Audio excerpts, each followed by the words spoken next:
Vaksali väljak ongi üks jätk protsessile, kus Eestis on hakatud väärtustama kergliiklust ja jalakäijate liiklust. Ja siis Vaksali plats on näide sellest, kuidas maastikuarhitektid, arhitektid ja antud juhul ka linnaarhitekt on suutnud ära rääkida siis selle lahenduse sobivuse, tõestada eelkõige linnavalitsuses ja võib-olla ka transpordiametites, kus on vaja niisuguseid asju, kus on vaja inimesi ümber veenda, et tähtis ei ole mitte autoliiklus, vaid tähtis on inimene.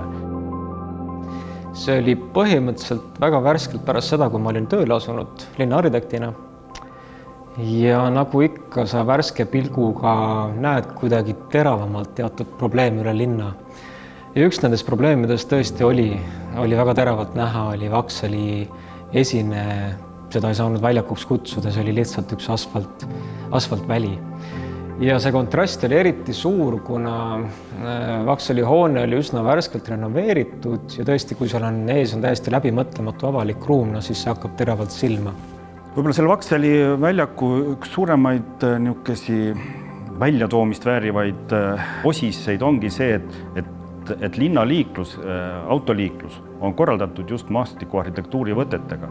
Et seda nagu inimesed võib-olla ei märkagi, et nüüd enam auto ei tuhise sealt Vaksali hoonest mööda, vaid autod on viidud natuke kaugemale, mis ongi selle liikluse maha rahustanud. Selle projekti sisu on võib-olla tegelikult selle kunagise olukorra taastamine. Ehk siis, kui oli rongide hiilgeaeg ja seda raudteehoonete väliruumi tähtsustati väga. Ja see tähendas seda, et ka Tartu Vaksali hoone esine oli tegelikult kõik jalakäijate kasutuses. Et need voorimehed ja ka need vähesed autod tõid küll need jalakäijad siia, aga see ruum oli inimlik. Et siis, kui algas auto võidukäik, siis tõmbus ka see ruum pidevalt kokku ja lõpuks jäigi järgi ainult üks pisikene kitsas triip sinna suurte sõidutee lahmakate vahele. Mida see ruum tegi, oli see, et ta muutis inimeste jaoks need teekonnad mentaalselt lihtsalt nii pikaks, et kõik tahtsidki kogu aeg autoga treppi sõita. Jalgsi ei tahtnud keegi käia. Kuigi linnavalitsuse tellitud uuringus selgus, et päris paljud ikkagi tulevad ja lähevad rongile suures mahus jalgsi või ka jalgrattaga, siis üldine pilt oli selline, et seal ikkagi nagu jalakäijana oli väga-väga ebameeldiv, eriti pimedas ja eriti sügiseti ja need teekonnad tundusid ikka väga pikad.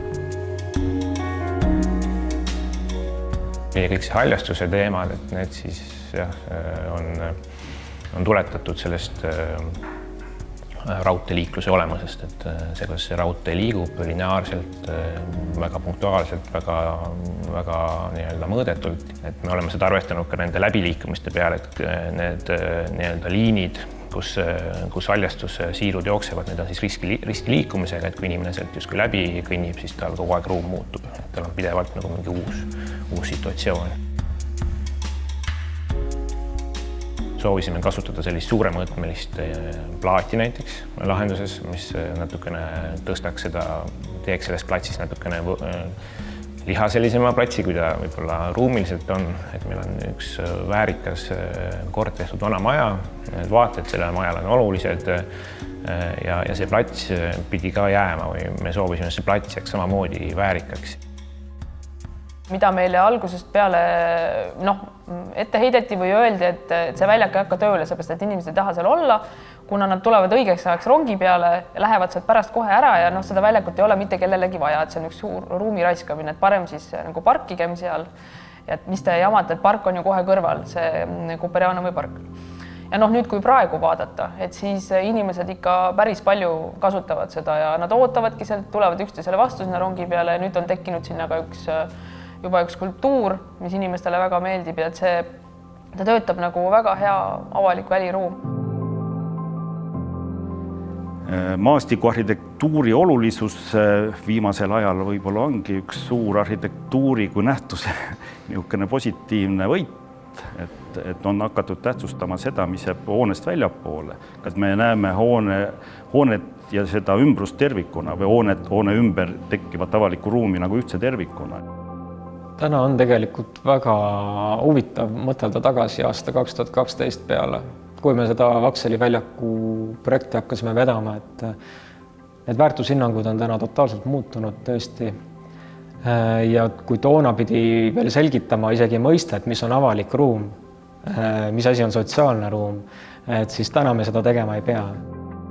Täna see ikkagi töötab teistmoodi, et arendajad saavad aru, et väliruum rikastab arhitektuuri kõvasti ja ta võib ka arhitektuurile väga palju halba teha, et selles mõttes sa pead ikkagi selle peale algusest peale mõtlema, sa pead mõtlema, keda sa tahad oma väliruumiga tegelema ja et selles mõttes on tõesti muutus on toimunud ja head väliruumi tekib järjest rohkem.